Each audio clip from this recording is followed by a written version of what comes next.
Daxili İşlər Nazirinin bəzi əməkdaşları haqqında da iradımı deyə bilərəm, utanıram deməyə. Niyə? Daxili İşlər Nazirində o qədər mənim dostlarım var, o qədər savadlı mənim təhqiqatçı, müstəntiqlər, üzrəm rəislər, rəis müavin dostlarım var. Hamısı professionaldılar. Mənlə bölüşəndə özləri mənə deyirlər ki, Əjdər müəllim, burada nə problem var? Bu problem həll olunub. Burada çətin. Deyirəm, yox. Filan yerdə deyirəm. Tutaq ki, Xəzər rayonunda filan işi görmək istəmirlər. Nə demək istəyir? Orada nə axı var? Şikayətçi məsələn orada deyir ki, yetim xanımam da 2 dənə yetim uşağımı sağlayıram, tələbədir. 2000 yaxın, 2300 nə qədər borcu qalıb. Onu təhqiq əlində sənədləri var. Biz bir də deyirəm, izah edirəm uşaqlar, hamıza deyirəm, əməkdaşlarım. Biz jurnalistik. Biz Kriminal Qəzetinin və televiziyasının əməkdaşlarıyıq. Bizim vəzifəmiz jurnalist araşdırmasını dəqiq, ədalətli araşdıraraq o şey ki bizə aiddir, biz tutan deyil, heç polis də tutan deyil. Onu aidiyyətli qurumlara göndəririk ki, bax sizə kömək üçün göndəririk ki, siz öz problemlərinizi cəmaatın köməklik edin. Biz araşdırmamızı göndərdik. Onlar da tutan deyil axı. Onlar da 48 saat ərzində saxladı, araşdırdı, araşdırmadı. Necə oldu? Axı qərarın hamısını məhkəmə verir. Məhkəmə sistemində də bu qədər, o qədər özbaşınalıq yaranıb, özüm utanıram danışmağa. Əminəm ki, Ədliyyə Naziri Fərid Əhmədov bu haqda öz fikrini deyəcək. Belə olmaz. Azərbaycanı kolxoz bazarına döndəriblər. Sizdən götürək. Şöbə müdürümüz, Mehdi Velgiz. Qaraçuqurda yaşayırsınız, 3 qardaşsınız. Dövlət sizi evlə təmin edib. Biraz danışın. Mən Mehdi Velgiz Çingizoğlu, Ağdam rayon sakini, 1979-cu il təvəllüddən. Biz elə bir ki, Suraxan rayon Qaraçuq qəsəbəsində 14B Rafıq Ağcanov küçəsində 14B ev nömrə 46-da məskunlaşmışıq. Ora elə bir ki, zəbt olunmuş binadır. Biz də müraciət eləmişik, mən Əjdər müəllimə demişəm, Əjdər müəllimə müraciət edib, dəfələrlə oraya yaxınlaşmışıq. Axırı püşkatmada iştirak eləmişəm. Püşkatmada iştirak eləmişəm. Elə ki, köşk vaxtına gəlib çatan məqamda mənə gəlib cavab gəlir ki, imtina verildi. Mən də bunların sualına cavab olaraq demişəm ki, niyə imtina versiniz? Deyir, siz evi boşalda bilmirsiniz. Evi boşalda bilmirsiniz. Mənim də evi boşalda bilməməyimin səbəbi ona görədir ki, bunlar 3 ailədə bir nəfəri püşkatmada iştirak elətdiriblər, 2 ailə qalıb. Mən də bunları sual olaraq bunların cavabı qoyuram ki, qabağına, siz bizim üçümüzü də iştirak elətdirməlisiniz bu püşkatmada, birimizi yox. Dəfələrlə Eldar müəllim qəbulunda olmuşam, orada çox qəbullarda olmuşam. Eldar müəllim kimdir? Eldar müəllim oranın mavini. Qaçınkovun mavinidir. Rövşən müəllimin. Rövşən müəllim, baş şey. Bax, çəkilişdi. Bax, oturmuşuq. Biz elə bir yekun 6 aylıq yığıncağına qədər bir fikrimizi deyirik. Mən sizə 1 aylıq ezamiyyət vərəqəsi verirəm. Onun içində bir günün sərf edirsiniz Qaçınkoma. İkinci 3 gün, bax, Ağdam rayonuna sizi ezamiyyətə göndərib, 1 ay müddətində sizə ezamiyyət vərəqəsi verirəm. Gördünüz ezamiyyət vərəqəsini, bax, gördünüz. 1 aydan sonra mənə məlumat verin, o da. Sizə bir başqa bir şey deyim, sekret. Qoy düz alınsın. Demək, iyun ayının 26-sında Zabit müəllim, Vüqar müəllim, indi qızım, doğrudan gülməli gəldi. İyun ayının 26-sında dövlət başçımız nə zülümlə, hardan borc xərc tapır bilmirəm. İndi siz siyasətçi, iqtisadçı deyilsiniz. Biraz mən dövlətin, üzr istəyirəm, bu plus minusunu bilirəm. Çox çətindir. Bu qayıdış planına görə şəhərlərin qurulması, kətlərin qurulması, hardan gəlir pul? Dövlətin büdcəsi o büdcəyə davam gətirmir. Xaricdən, məsələn, investorlarımız gəlir, kömək edirlər bizə ora. Yenə azdır, çatmır. Biz şəhərlərimizi, rayonlarımızı, kətlərimizi qururuq, qardaş. İndi baxın, 26-da qayıdış planı olub. İyun ayının. Heç, üzr istəyirəm, iyun ayının yox, may ayının. Heç bir ay deyil, 20 gündür. Demək, 2 gün keçməmiş. Aparıb bunlara kuponunu da verirlər, açarını da verirlər, təqdimat mərasimində keçirilir, sərəncamlarını da verirlər, bunlar evə yerləşirlər. 2 gündən sonra Bakıda həmən buradan köçdüyü təşkilatı gəlib Bakıda təzədən zəbt edib evdə yaşayırlar. Bu elə bir güclü sekret deyil. Yasamal rayonunda həkimləri təkmilləşdirmə institutu var. 5 mərtəbəli binadır. Doğrudan da hardasa il yarımından qabaq bizim əməkdaşlarımız Saadət xanım, doğrudan bizim kriminal bölmənin büyünləri, rəisi büyün burada iştirak eləmir. Günay xanım iştirak eləmir. Günay xanım yaxşı deyər. Özü, öz jurnalistlərindən bir də çəkiliş apardı orada. Elə bir vəziyyət yarandı ki, ora Yasamal rayonun Dövlət Təhlükəsizlik Xidmətinin rayon şöbəsi qarışmalı oldu. DTX-nın rayon şöbəsi qarışmalı, çəkiliş apardı, araşdırdılar, budur. Doğrudan negativ hallar çoxdur orada. İndi baxın, 20 gün deyil, buradan köçüblər, açarların verir, kuponların verir, yerləşdirir. Bunlar artıq dövlət oturub duranda hamı elə Qarabağların hamısı mənim dostlarım ne deyəndə, qardaş mənə torpağımı ver, gedim orada ölüm. Bəli, o biz yaşlılara aiddir, cavanlara yox. İndi qardaş getdin, torpaq verildi, getdiniz oturdunuz ora. 2 gündən sonra gəlib Bakının yenə bu təkmilləşdirmə enstitüsü yoxdur. Gecə saat neçədə qapını qırıb gəl orada yerləşdir, biz burada da qalırıq. Sizə ev veriblər axı. Dövlət başçısı, cənab prezidenti bir də müraciət edir. Bəlkə bu haqda bir qərar çıxardasınız ki, kupon verilib, ev veriləndən sonra qayıdıb dövlət məsələsində təzədən yerləşməyə nə əlaqədar bunlara hansısa bir, bəlkə onların evləri alınsın, olmayanlara verilsin. Onlar istəmir də orada yaşamağı adamı. Deməsin day, orada həmən o evi qoyub qaçıb Bakıda gəlib yaşayan, deməsin ki day, ay Qarabağ torpağı verir, elə deyil, deməsinlər. Qarabağ torpağını istəyən, sevənlər, vətəndaşlarımız çoxdur, hamısıdır. Mənim yaşlı nəslimin, tayfamdan belə götürək. Tayfam deyəndə ki, yəni mənim nəslimdən nümayəndə, mənim 65 yaşım var, o nümayəndələr hamısı istəyir torpağa qayıtsınlar. İndi baxın, cavan qadın xaylağıdır. 2 gündür gedibsən, 2 gündən sonra otağı bağla, açarı veriblər, evini alıb, gəlib buranı təzdən zəbt edir. İndi mən zəng edirəm həkimləri, bu Yasamal rayonunda həkimləri təkmilləşdirmə institutuna zəng edirəm. Orada çox zülümlə bir telefon nömrəsi tapdım ki, dedi bəli, mən bu günləri orada olmuşam. Qardaş, siz filan kəsləri oradan çıxartmışsınız, orada 2 dənə nümayəndənizə bir gün ev verib, dövlət başçısı ev verib. Çətinliklə, zülümlə, hardan tapılan pulla ev tikib, sizə ev verib, kuponu da var, açarını da verib. Siz nə istəyirsiniz bundan artıq? Sizə ev veriblər də day. Niyə orada yaşamaq istəmirsiniz? Gəlib təzədən həmən həkimlərin yaşadığı universitetin həmən otağı qırıblar ki, biz burada yaşayırıq.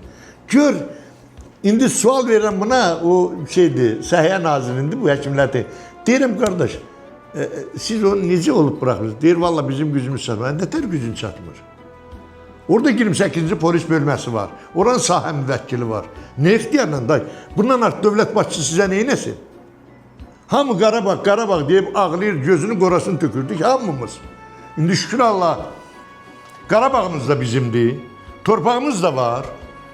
Qayıdış planının üçündə bütün büdcədən gedən pulların hamısını xərcləyirik, tikirik, qururuq, yaradırıq, cəmaatımızı yerləşdirək qayıdış planına görə.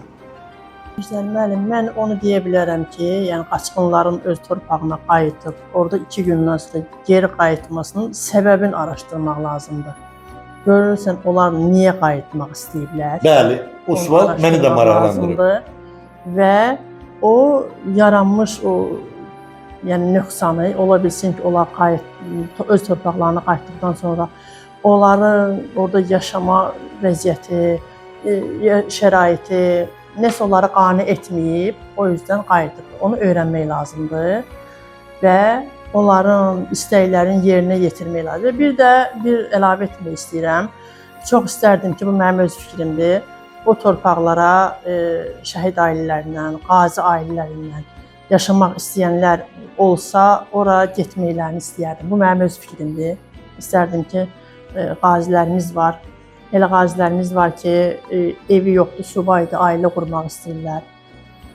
Çox istərdim ki, dövlətimiz tərəfdən onlara kömək olunsun. Onlar o torpaqlarda döyüşüblər, döyüşdüyü torpaqlarda onlara ev verilsin, orada yaşamları təmin edilsin. Bunu çox istərdim. Rəsmi qaydada, Zabit müəllim, rəsmi qaydada Vüqar müəllim, bir də müraciət edərik. Bu təklif yaxşı təklifdir, düz təklifdir. Ancaq orada belədir. Məndə olan məlumata görə sizdə bütün qayıdış planına görə püşkatma mərasimi keçirilir. Sizdə püşklə də kupondur. Bəli. Elə deyil qardaş. Bəli. Kuponla olan vəziyyətdə indi doğrudan da mən istəyirəm xanım. Siz dediniz irad düzgün iraddır. Çox gözəl olardı. Çünki indi Azərbaycanda öz fikrimi deyirəm, heç kim də inciməsin bunu. Dedim, son zamanlar çox vardı. Azərbaycanda 3 dənə təbəqə var. Birinci təbəqə dövlət daşıməti onlarındır. Komanda da onlarındır. Tutulsalar da, işdən çıxsalar da yenə də başqa şey qoyurlar, yenə də heç kim.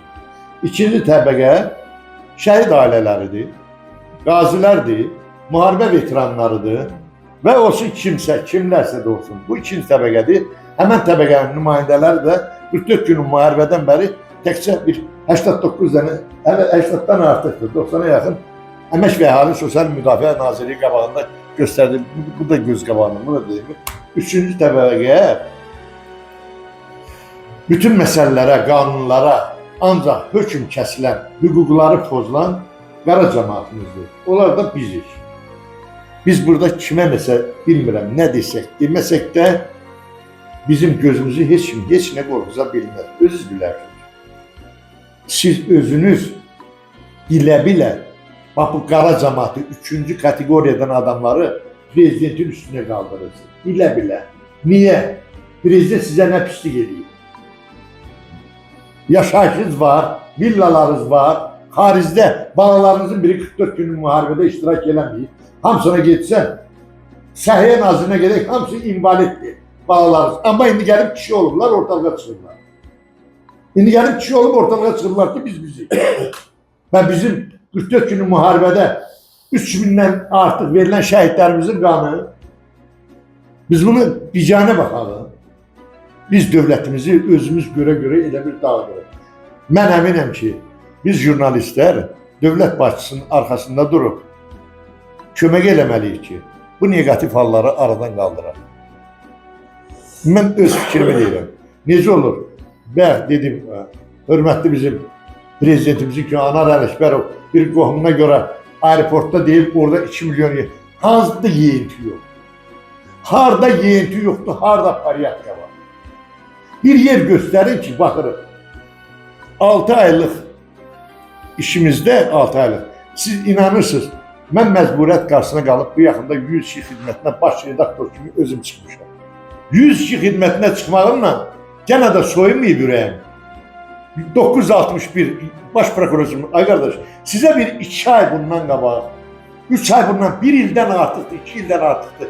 Rəsmi qaydada, rəsmi sənədlərlə müraciət edirik. Niyə həll eləmirsiniz? Niyə köməklik eləmirsiniz? Elə bir buranın vətəndaşları deyil. Məni buraya onda niyə qoymuşsunuz? Hörmətli Ədliyyə Naziri, Fərid Əhmədov, baş redaktor kimi, təsisçi kimi və Dünya Kriminal Qəsrin redaksiyasını mənə niyə qoymuşsunuz? Mən yazıram, jurnalist araşdırmasını eləyirəm. Niyə nəticəsi yoxdur? 3-cü kateqoriyalı adamların hüquqları nə vaxta kimi tapdalanacaq?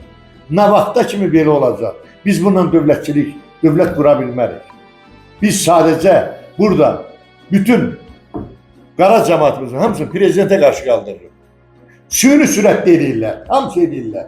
Hansı biri tutulanda, saxlananda deyir, 1 milyardlıq yeyintisi var, Türkiyədə belədir, Amerikada belədir, filan yerdə belədir.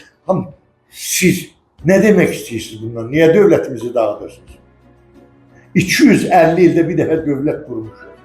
Bir dəfə müstəqil, birində heç mənim yatıb yuxuma da girməz ki, Xankəndi Azərbaycanındır. Həmişə olub.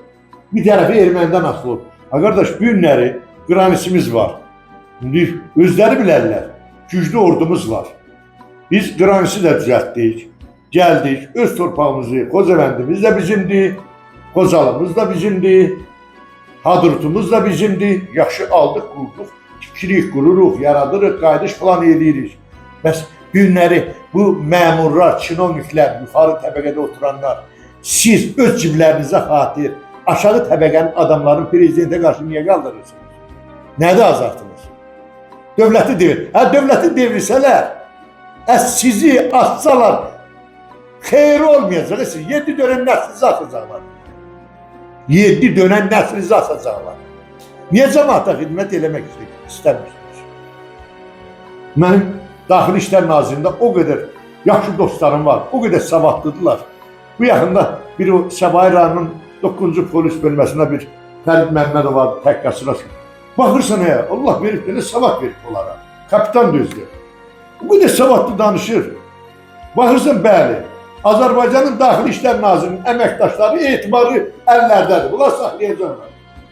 İndi bax, Xəzər rayonunda sənət 2301 şikayət ərizəsindən onu 3 ayda, 6 ayda yuvadır, onu həll eləmək istəmə. Qardaşım, ama sənət gün kömək üçün jurnalist araşdırmasını sizə bütöv göndərmişik. Siz sadəcə cavabdehi çağırın, çağırmaq istəmir. Nədir onun sənin maddi marağı? Bu rüşvət nə vaxt çıxacaq? Məcburiyyət qarşısında qalıb. O bizim Günay xanımız məcburiyyət qarşısında qalıb. Xəzər rayon prokuroruna rəsmi qayda özü müraciət edib ki, özü gedir ki, niyə belə eləyirsiniz?